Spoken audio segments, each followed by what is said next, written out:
Today, we discuss the 112. We're going to talk everything to do with this pick, who we would like to take here, trades that we are considering, strategy, and how this pick might fit into our roster construction. Stick around for all that and more.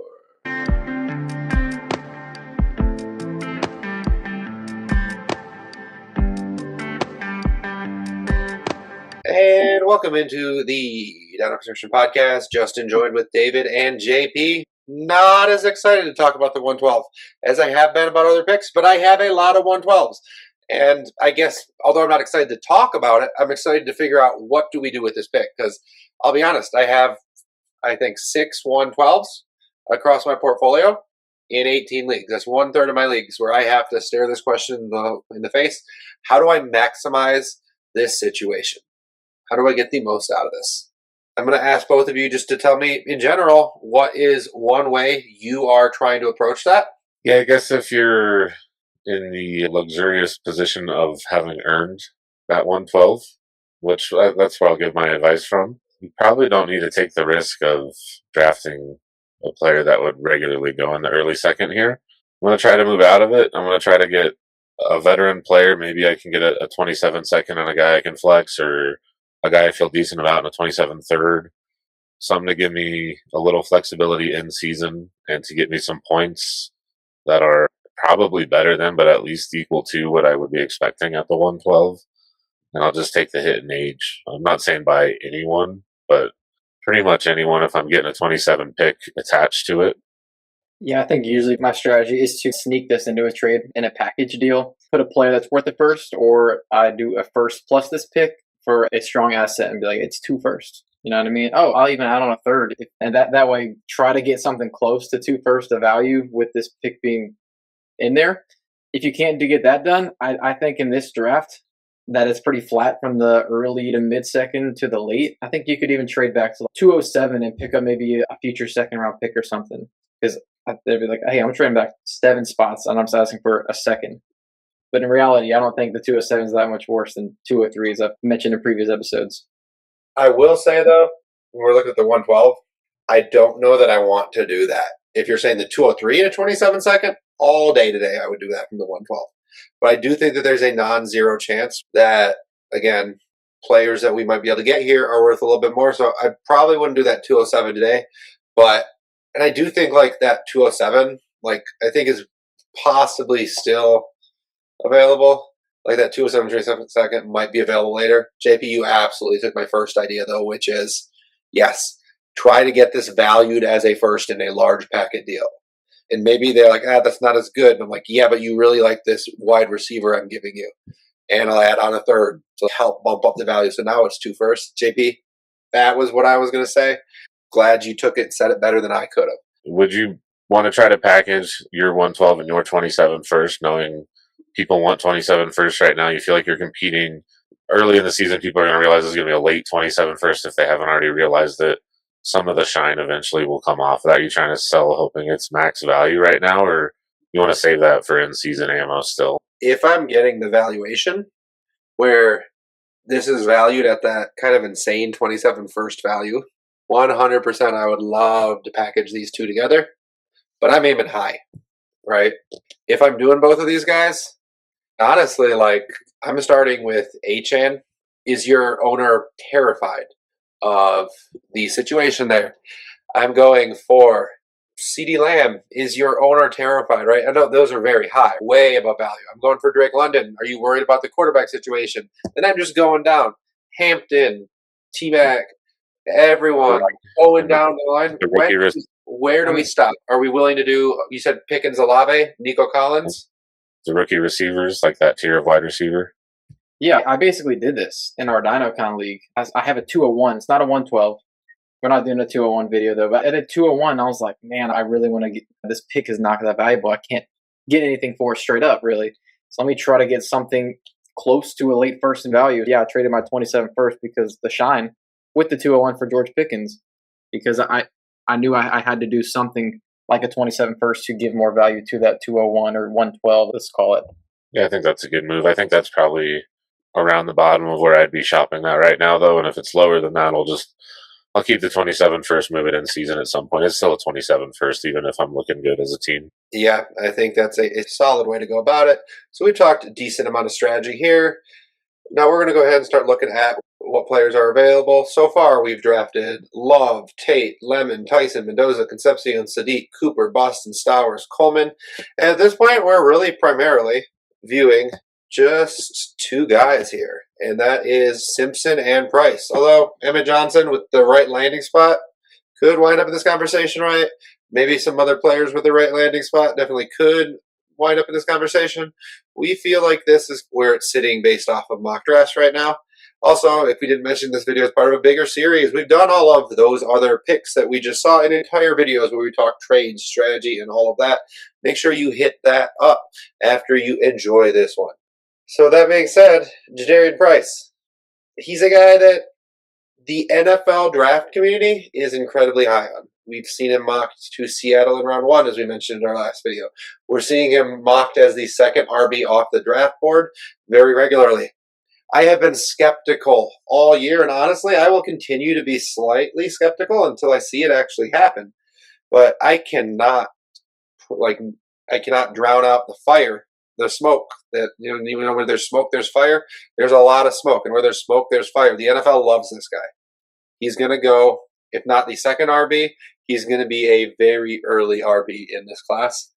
And if he gets a spot where he can be 60-70% of the touches, maybe a few screen passes a game, someone who's willing to get him in space, even though he's not a great pass catcher, but just work with, how do I get a weapon in space? That type of coaching staff, there's a really legitimate case. I think David said in the last video that he went Seattle 32nd, right? 107, 108. Where do we start talking? And some people might take him 105 at that point. I would never personally advise that, but I think I'd understand it. I would, if somebody really wanted to take Price there and was willing to pay top dollar for it, it's good for them. I'll sell to them probably. But I do think he has a very much so a value ceiling from this point. So if you're in a league where you are drafting pre-NFL draft, he has a drop ceiling too, right? He could easily be going 205, 207, or 105, 107 after the NFL draft, or he could settle in around here. That said, I don't think Simpson has quite the same value proposition of going up immediately. I can't imagine a situation where he goes somewhere early enough that I think his value is up. So for that reason, I think I'm making the case for Price here. I could play devil's advocate. I could make a case for both. I think if Simpson goes to the Rams, he's going to move up the board for at least a year, which he needs to do. He'll be in a good offense with a great developer. I'm not saying I would take him at 106 necessarily, but I wouldn't take Price at 106 either. I think they both, that would be his landing spot where I'd be like, all right, maybe 107, 108. I'm starting to consider him. And as far as Price is concerned, just real quick, and I'll let JP chime in. I'm not super high on him either, but the NFL seems to be. And on one hand, he doesn't have the biggest sample size because he was never the guy, and that is a bit concerning. But on the other hand, he took enough work from an elite prospect that he might be the RB2 in this class. So there's probably something there. It's so hard to predict exactly what it is. So I'm going to follow the NFL on both of these guys because I just don't know where either are going to go. Yeah, I think Price is interesting. I was told by everybody in the NFL draft community, oh, this guy's big and he's fast. But at the NFL Combine, he measured in at 203 pounds. That's okay. It's not big. Then he ran a 4.49. That's fine. But for 203 pounds, that's just fine. You know what I mean? It's not that great. And then you account for not having much of a pass catching ceiling as well. But I think what you said, Justin, is I think the immediate value upside to flip in the offseason, I do think is on Price's side. Because I think he's going to get steamed up. Because even the redraft community is going to be like, oh, rookie running back that's got round 2 draft capital or something in that range. And he's going to be one of those sleepers that everybody's talking about. And people are going to think, okay, I can flex, I can start this guy. While Ty Simpson, maybe not so much. But Ty Simpson does have he's a higher value ceiling because he plays quarterback. He just needs to have one good year, and he's valued at least 2 firsts, which I don't think Jadarian Price can do without the receiving upside unless he really crushes it in his rookie year, exceeds expectations by a lot. All right, so before we actually make a pick here, we're going to do our due diligence. We will man the phones and listen to trade offers. So speaking of moving the 112 plus your 27 first, now let's assume this is a random 27 first or for Colston Loveland. JP, this is one of your guys this offseason. Which side are you taking?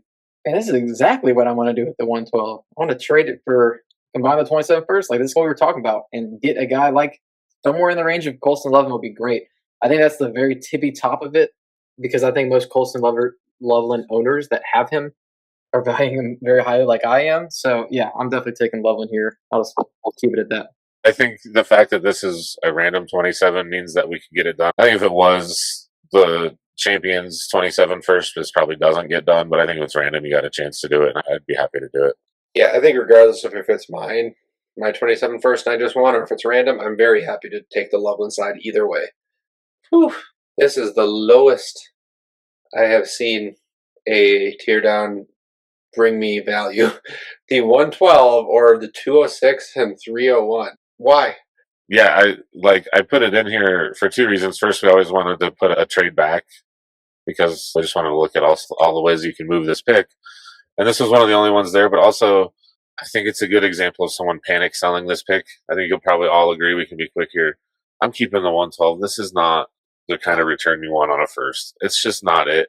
If you're getting a 27 second on the 301 or even the 206 and the 27 third, then like at least that's something that you can go forward with. But you're just getting two picks in a crummy draft and a crummy range of a crummy draft. This isn't the way to do it. Yeah, even if Ty Simpson is my best available option and he has a second round draft capital, I'd still prefer that over the package. So I think in almost every situation, I'm going to hold the 112.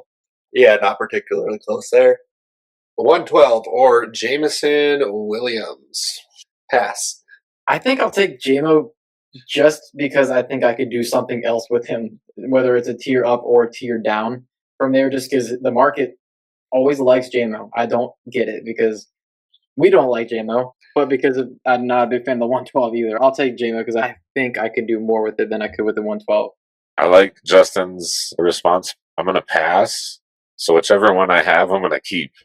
I don't want to do this deal either direction. I don't want to buy the 112 with Jameson because he normally is worth a first, but also on the other side of it is I'm never going to use a first to buy Jameson Williams. So I can't agree to these terms from either direction. I think Jameson Williams is the correct answer though.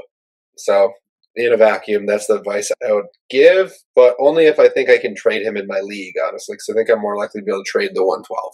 Last trade we have the 112, 310, Isaiah Likely for Jalen Waddle and the 211. Interesting. Yeah, I'll take the Waddle. Oh, you can go first. Yeah, the Waddle side, I think he might be worth a late first in season.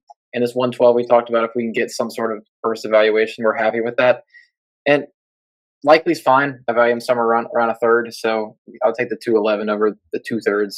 So I'll take Waddle and the pick because I'd rather have the best player in the deal, which is it's where I got. I'm not convinced that the package on the other side is worth Waddle. It's probably about there, but you add in the 211, I'm going that way for sure. So different trade options. These are all from dynasty-daddy.com, trades that happen in real leagues. But not everyone wants the 112. So we might not always be able to make any of these different avenues of trades we've talked about, whether in the strategy section or here. So sometimes we will have to stick and pick. And who are we going to be taking at this point? So we debated quite a bit. And JP, I'm going to ask you just briefly, can you summarize that debate and then tell our audience who we ended up taking? Yeah, David and I were on opposite sides here. And I voted for Jaren Price. David voted for Ty Simpson. I think it's fine to go either way at this point. I think we made the case Ty Simpson has more upside. And then Justin had the tie-breaking vote, and he went with Ty Simpson. So that is going to be our pick here. I feel a little bit shakier about it pre-draft, given that he could fall to the second, but the value ceiling is just a lot higher with him. So I'm fine with it. Yeah, at the end, I just decided to go with, on the tiebreaker, that value ceiling, or value floor, honestly, with Simpson. I did make the case that Price has a little more of a value ceiling. I think Simpson has a little bit more floor. And before the NFL draft, I'm probably, at this point, if I don't have a strong feeling about the player and a personal belief, I'm probably more willing to go with a value floor at this point, someone I think will still be worth about a late first in most probable situations. So, that being said, let us know in the comments if you agree or disagree on the Simpson pick. as well as if you have any trade questions with the 112, would love to engage. And thank you for joining us for another episode of the Dino Construction Podcast. We hope you found this as helpful for you as it was for us. Please remember to like and subscribe wherever you listen or view. And from all of us here at the Dino Construction Podcast, until next time.